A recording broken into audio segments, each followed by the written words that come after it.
Good morning, everybody. Daryl Steed here with Smart Wolf Consulting. Sitting in my office here on September 19th, Thursday. Feeling fantastic. Got a cold plunge in today. Absolutely love it. Cold plunge is like a time machine. And I'm working towards getting the second piece of my health stuff going, which is eventually getting a steam sauna so that I can go from plunge to sauna. With that being said, feeling great. Going to be doing a big workout later tonight, but I've been focused on writing some ebooks and publishing some articles and getting those things ready for a big challenge that I've got going on. Today's video, though, I really wanted to talk about culture. I think culture is an interesting question, a noun, a verb, and just a trigger word that people used in today's society. Mostly because we say that the culture is good or bad, or they want a better culture or something of that nature. But I think we really have to get down to the crux of it, like, what does culture mean? It means something for so many people, but if we want to simplify it, it's the environment. It's the environment of empowerment that you give your people. And I want to say that again, it's the environment and the empowerment you give to your people. Culture is one of those things where people just say, well, we talk about it in conversation it's about the money. Well, is it? I don't know. It can be. But have you ever heard, or do you have anybody in your life who says that they could make more money somewhere else, but they don't leave because of the environment or the job they're in, the perks, the other additional things that are given? Well, I know I do. I would imagine you probably do too. Well, that is the embodiment of culture. Money is not the only thing. People want to feel valued. People want to matter in their company. People want to have purpose in their company. They may want, health benefits may be more important to them. Quality of life may be more important to them. I'll give you a personal example of where this came into my life. So I had a job as a used car director for a very good auto group, and we had grown it was doing financially well. We were making profit. Everybody was making lots of money. And it got to a point in my life where I'd kind of got where I wanted in my career, or at least the first step of that. And things weren't great necessarily with my family, my home life, and it was the crossroads for me, right? And it was one of those things where I had to decide my career or my family. Now, this seems like for most people it's an easy choice, but you'd be surprised how many times when this decision comes up, it really creates conflict with one's soul depending on how you value things in your life. So first time I was at a crossroads, and I chose my family. And so I left a job that I was making an absorbent amount of income and kind of had the run of the roost and could do no wrong. And it was because my family was more important to me. Even though I'd kind of hit where I wanted to be in my career and I was projecting forward, the money just didn't matter. The quality of life did. Now, that's not to say that I didn't have the conversation about hey, could we make this work? Or could I do something part-time? Or could I do something in a limited role and still stay with the company? That didn't necessarily work out because that didn't work for the company. And that's okay. They did nothing wrong. They needed something that I couldn't provide at that time. But I made that decision because at the end of the day, what I needed in my life didn't fit what that company had at that moment, right? I needed to do something different. So when we think about culture, right, are we evaluating what's important to the people we hire? Are we building the right team for the business we need? And if you're saying that you are all about your culture, then I think you really need to take a real hard look inside of what that means in the sense of culture is unwavering. Unwavering, which means you can't have good culture today and bad culture tomorrow.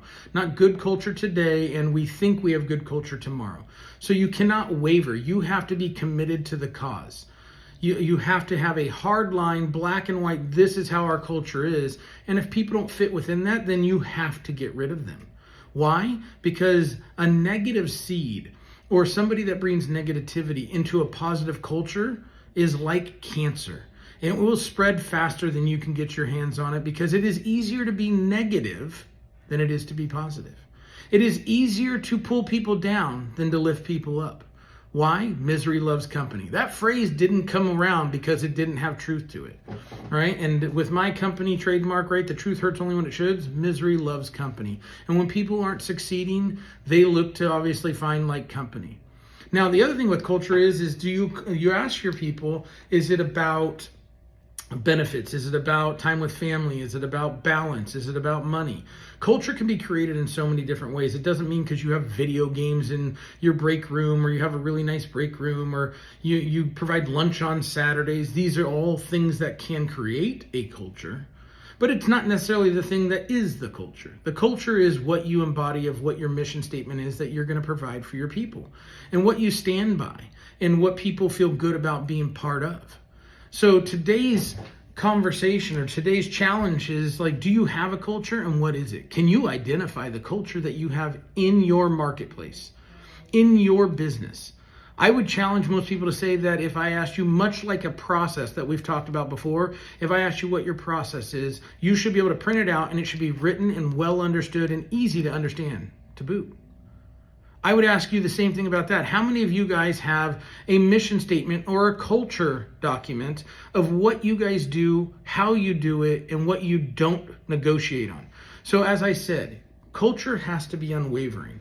It can never be negotiable. Okay, culture is something that people have to depend on for consistency and for something that people know is going to be there, because at the end of the day, when you have a great culture, people are talking about it. Are you the job that people are going like, man, I love working there? Are you the job that people say, I left something else, whether it's for less money, more time, whatever it may be, because I wanted to be around these people? Or are you just a job that you offer to people? It's an interesting question. It's a real gut check. But as I said, the truth hurts only when it should. So if some of you guys are like, hey, this guy doesn't know what he's talking about, or you get a little bit heated about what I'm talking about today, I can promise you, whatever I just said, there's truth to it in you. Is that maybe you don't have a culture. Maybe your culture is not as good as you one might think. Maybe you aren't in touch with your employees or the staff underneath you of understanding what they want or what they believe the culture is in the company. So I want you guys to take a challenge today, tomorrow, this week. I always profess to today, because why wait for tomorrow when you can live for today? It'd be great for you to write down your mission statement for your culture. What do you think your culture is in your guys' workplace? As a supervisor, as an owner, as a CEO, as a GM, whatever it may be.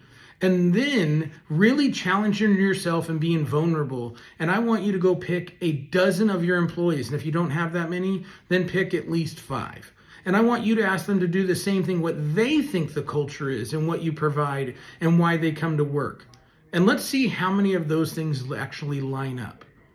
Now, that's not the challenge. That's just step 1 to the challenge. There's always going to be more than one thing to a challenge, right? To get better, right? I heard it today. Actually, I heard it yesterday from my coach. It is a pivotal phrase, and I think we all need to grab onto it. In order to be better, you have to start with being different. So the second part of this challenge is that you must, absolutely must, if there is different answers of what you think to what they think, is you need to make the challenge to realigning to where you guys are on the same page and moving forward together, right? If we want a great culture, it all starts at the top. And then it embodies as it goes down of what we expect, what we provide, and what we actually stand by. So let's make that challenge together today, guys. Daryl Steed, Smart Wolf Consulting. Let's write our culture down. Let's write our mission statement down. And then let's go ask our employees to do the same thing. And let's see if we're aligned. And if we're not, let's start by being better with being different. Have a great day, guys. Thursday, September 19th. Talk to you guys again later this week.